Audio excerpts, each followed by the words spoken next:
106 megahertz पर।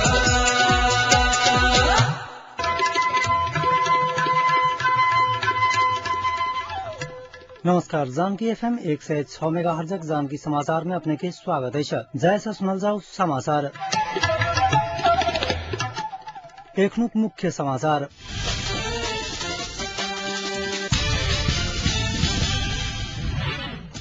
अमेरिकी सुरक्षा अधिकारी द्वारा पश्चिम तराईक अवस्था के अध्ययन, विपा समझौता राष्ट्रीय हित विपरीत रहल मसालक दावा। विपा समझौता अंतर्राष्ट्रीय चलन आ मान्यता अनुसार भेल प्रधानमंत्री भट्टराईक कहब आ भारतक उच्च न्यायालय द्वारा अमर सिंह के जमानत।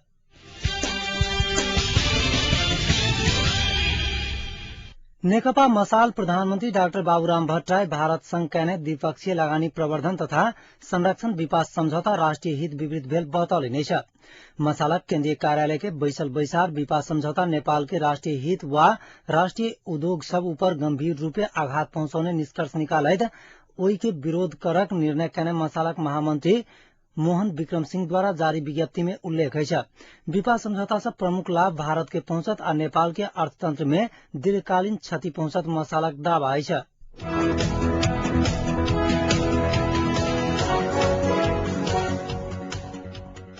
अमेरिकी विदेश मंत्रालय आ राजदूतावासक उच्च अधिकारी सब पश्चिम तराईक सुरक्षा अवस्था के स्थलगत अध्ययन कयल गई।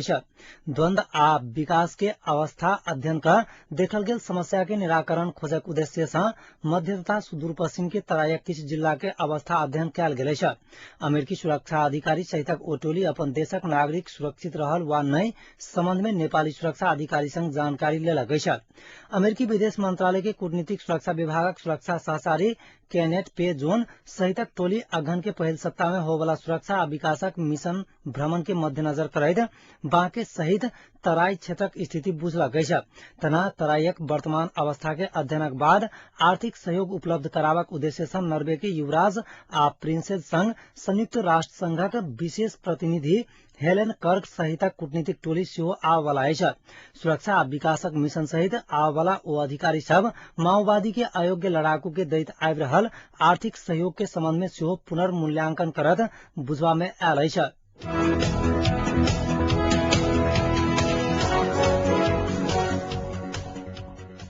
नेपाली कांग्रेसक वरिष्ठ नेता शेरबहादुर देउवा पार्टी भीतर के आंतरिक विवाद बारे जेना तेना नहीं बाजा सभापति सुशील कोइराला के चेतावनी देलिने छ। नेपाल विद्यार्थी संघ गणेश मान सिंह बहुमुखी कैंपस इकाई समिति आई राजधानी में कहने चायपान कार्यक्रम में बजित देउवा विवाद मिलावा गए सभापति के विवादित विषय में सार्वजनिक अभिव्यक्ति देनाई छोरा परत बतौलिने छ। ऐसा आगू आई तनहु के दमोली में आयोजित एटा कार्यक्रम में सभापति कोइराला देउवा पार्टी पद्धति नाइंग का अराजक गतिविधि कर रहल आरोप लगभग गुटबंदी के राजनीति करवाला के बहिष्कार कर कार्यकर्ता के निर्देशन देने चले था।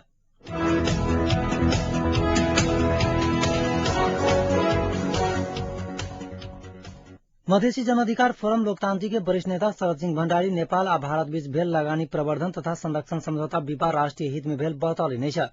आई विज्ञप्ति जारी करत सिंह समझौता दोनों देशक आर्थिक उन्नति के आधारशिला रहल कहैत ऐसा देश के आर्थिक उन्नति दिश अग्रसर करावत बतौलिने छ।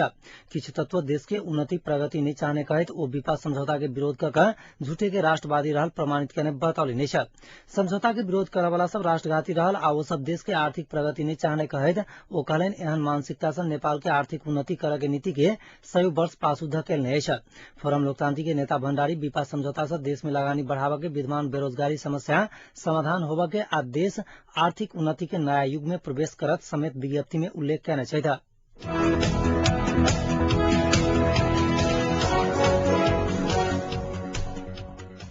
एमाले अध्यक्ष झलनाथ खनाल प्रधानमंत्री बाबुराम भट्टराई भारत संघ ने विपा समझौता राष्ट्रघाती रहल आरोप लगभग विपा समझौता देश के अखन आवश्यक नहीं रहल टिप्पणी कैलेने छ। आई एमाले जिला कमिटी काभ्रे आयोजना करने शुभकामना आदान प्रदान समारोह में खनाल समझौता बाद नेपालक राष्ट्रीयता में दाग लाग सकत बतौलिने छ। समझौता कक माओवादी तहस नहस केने आ उद्योग धंधा के क्षतिपूर्ति राज्य के देवक अवस्था वर्तमान सरकार खड़ा केने ओ दावी कैलेने छ। वर्तमान सरकार अवसरवादी सबक गठबंधन रहल ओ खुलासा कैलेने छ।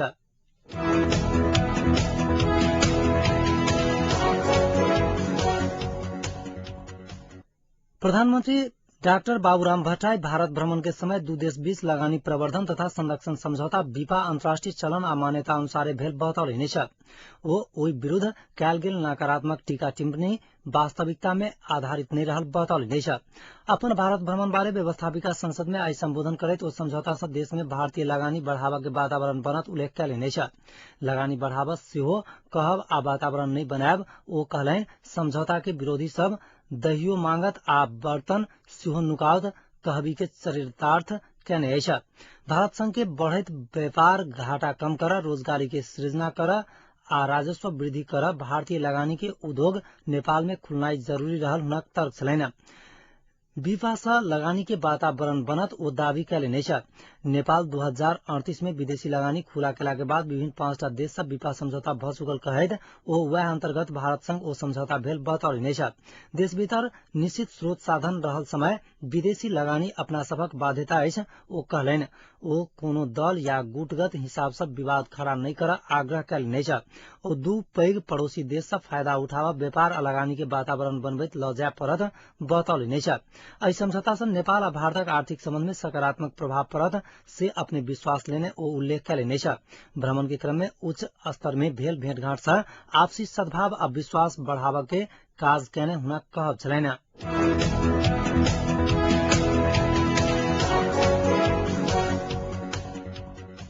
प्रधानमंत्री डॉक्टर बाबूराम भट्टराई एखनुक अवस्था में आगामी सुखायाम में दैनिक 17 से 19 घंटा लोड शेडिंग हैत बतौलनि छ। सुखायाम में विद्युत आपूर्ति भारत से आयात कयल गेल सहित 390 मेगावाट हैत आ मांग 1050 मेगावाट रहत अनुमान कयल गेल कहैत ओ दैनिक 17 से 19 घंटा लोड शेडिंग हैत बतौलनि छ।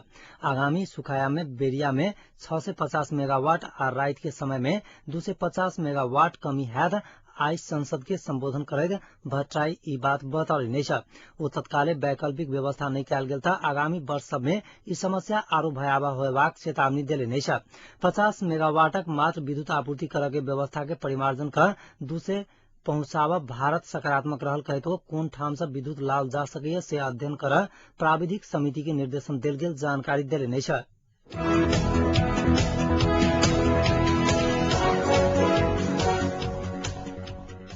सत्तारूढ़ एकीकृत नेकपा माओवादी मोहन वैद्य किरण पक्ष व्यवस्थापिका संसद में सरकार भारत संघ के द्विपक्षीय लगानी प्रवर्धन तथा संरक्षण समझौता बीपा के विरोध कयल गई। आज संसदक बैसार में माओवादी सभासद एकराज भण्डारी बीपा समझौता राष्ट्र हित में नहीं रहल बतौलनि छ।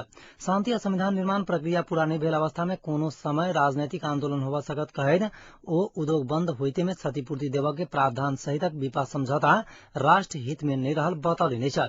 WTO आ मीगा समझौता रहितो भारत के किया विशेष प्रकारक एहन समझौता कर पड़ल कही ओ प्रश्न कयलनि छ। ओ कहलनि भारत के विशेष सुविधा नहीं द क भारत से विशेष सुविधा लेवा के छल। माओवादी सभासद भण्डारी बीपा समझौता राष्ट्रीय हित में नहीं रहल विमर्श आ बहस कर मात्रे अनुमोदन कर सभामुख से मांग कयलनि छ। प्रमुख विपक्षी नेपाली कांग्रेसक सभासद रामचरण महत बीपा समझौता में कोनो नया विषय नहीं भेल बतौलनि छ। राष्ट्र हित के ध्यान में राख बीपा समझौता करैत काल जुआ खेलने कहनाई में आपत्ति जनबैत सभासद महत राष्ट्रीय हित में जुआ खेल नहीं मिलत बतौलनि छ। अहिना एमाले नेता प्रदीप गेवाली नेपालक प्राथमिकता में पड़ल 200 मेगावाट विद्युत आयात दोहरा कर प्रणाली अंत्य सहितक विषय में कोनो प्रगति होबन नहीं सकल आ नेपालक एजेंडा में नहीं रहल बीपा समझौता में हस्ताक्षर भेल कहैत असंतुष्टि जनौलनि छ। वैदेशिक लगानी लावा ऐसा आगू भेल मीगा समझौता पर्याप्त रहल कहैत ओ काल्हि कोनो राजनीतिक आंदोलन भ भारतीय उद्योग सब बंद भेल त नेपाल के थाम नहीं सक जका क्षतिपूर्तिक मांग होब सकत बतौलनि छ।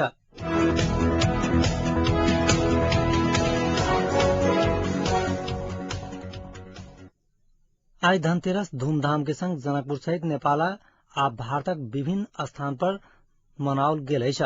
धनतेरस के अवसर पर नव सामग्री खरीद करक मान्यता अछि। एहि अवसर पर जनकपुरक बाजार में नव सामग्री खरीद करबाक लेल स्थानीय वासी सबके आइ दिने सब भीड़ देखल गेल छल। प्रकाशक पर्व दियाबाती से 2 दिन पूर्व कार्तिक महीना के कृष्ण पक्षक त्रयोदशी के दिन धनतेरस मनावक पुरान परंपरा अछि। समुद्र मंथन के अंतिम दिन भगवान विष्णु कलश में अमृत लकर धनवंतरी के अवतार में प्रकट भेल रहथिन पुरान मान्यता अछि।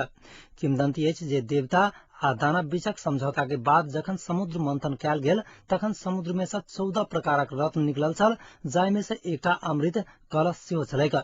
आजुक दिन धनवंतरी के पूजा कयला सँ भगवान लक्ष्मी प्रसन्न भऽ कऽ धन वर्षा करैत छथि। एहि मान्यता के अनुसार भगवान धनवंतरीक प्रकटोत्सव के धनतेरसर के रूप में मनाबक परंपरा शुरू भेल अछि।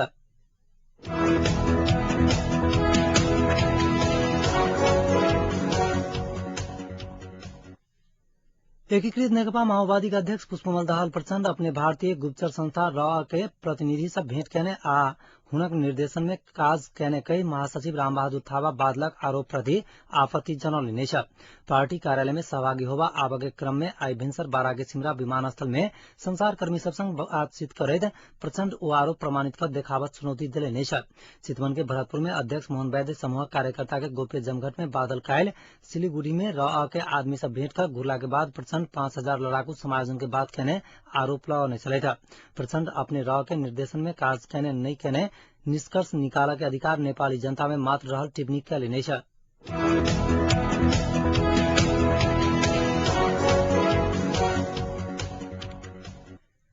भारतक दिल्ली उच्च न्यायालय वर्ष 2008 नोट के बदला वोट के मामला में राज्यसभा सांसद अमर सिंह के जमानत द देलक अछि। सिंहक स्वास्थ्य के ध्यान में रखैत अदालत जमानत देने बताओल गेल अछि।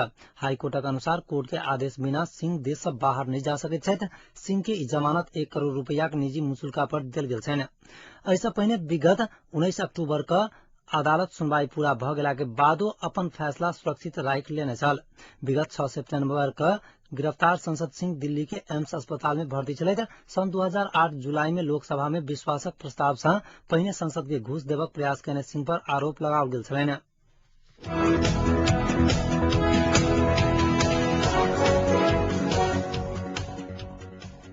गूगल इंटरनेट के दुनिया में बादशाहत कायम करबाक लेल अपन प्रयास शुरू कर देलक अछि। गूगल याहू के कोर बिजनेस के खरीद करबाक लेल संभावित मदद के लेल कम से कम 2टा निजी इक्विटी कंपनी के संग बातचीत कयलक अछि। दोसर दिस याहू के सौदा में गूगल के अप्रत्यक्ष रूप से होड़ देबाक रणनीति माइक्रोसॉफ्ट सेहो बना लेलक अछि। एम्हर चीन के इंटरनेट कंपनी अलीबाबा सेहो याहू के खरीद करबा में इच्छुक रहल बुझबा में आयल अछि। अलीबाबा के अलावा सिल्वर लेक नामक कंपनी सेहो याहू के खरीद करबाक लेल रुचि व्यक्त कयलक अछि।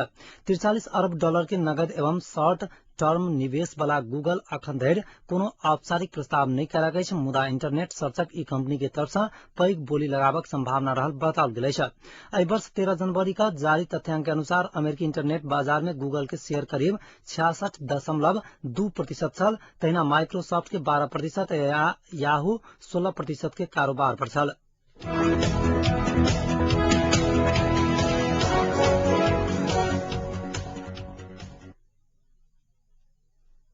टर्की काल्हि साँझ गेल शक्तिशाली भूकंप में पड़ि अखन धरि 200 गोटे के मृत्यु भेल पुष्टि भेल अछि। भूकंप से टर्की के पूर्वी शहर बयान आ ईरान संग सीमा जोड़ल गेल शहर एरसिस में बेसी क्षति भेल बुझबा में आयल अछि। मृत्यु होबला में बयान शहर आ एरसिस के बासिंदा सब बेसी रहल अछि। 7.2 रिएक्टर स्केल भूकंप से हजारों घर सब टूटला से 1000 से अधिक आदमी के मृत्यु होबा सकबाक अनुमान कयल जा रहल अछि। एम्हर टर्की सरकार भूकंप पीड़ित सबके उद्धार कार्य जारी रखने अछि। उद्धार कार्य में सहयोग करबाक लेल टर्की सरकार आह्वान केने अछि।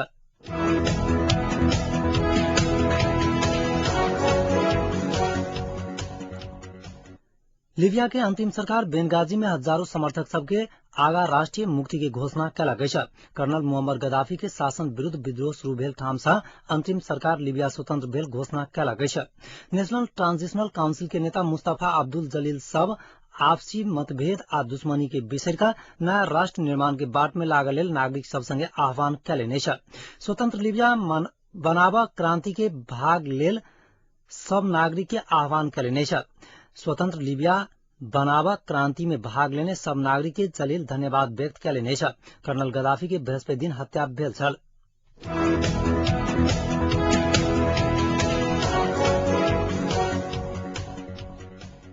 आप जनकपुरक तापक्रम अखन जनकपुरक तापक्रम 29.3 डिग्री सेल्सियस रहल अछि।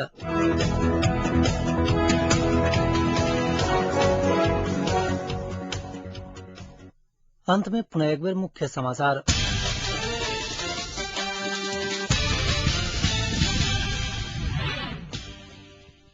अमेरिकी सुरक्षा अधिकारी द्वारा पश्चिम तराईक अवस्था के अध्ययन, विपा समझौता राष्ट्रिय हित विपरीत रहल मसालक दावा, विपा समझौता अन्तर्राष्ट्रिय चलन आ मान्यता अनुसार भेल, प्रधानमन्त्री भट्टराईक कहब आ भारतक उच्च न्यायालय द्वारा अमर सिंह के जमानत। आजुक जानकी समाचार एतै समाप्त हुँदैछ। ताधर के लेल समाचार कक्षक सम्पूर्ण सहकर्मी संग हम जयके जवाक आज्ञा दिए। नमस्कार।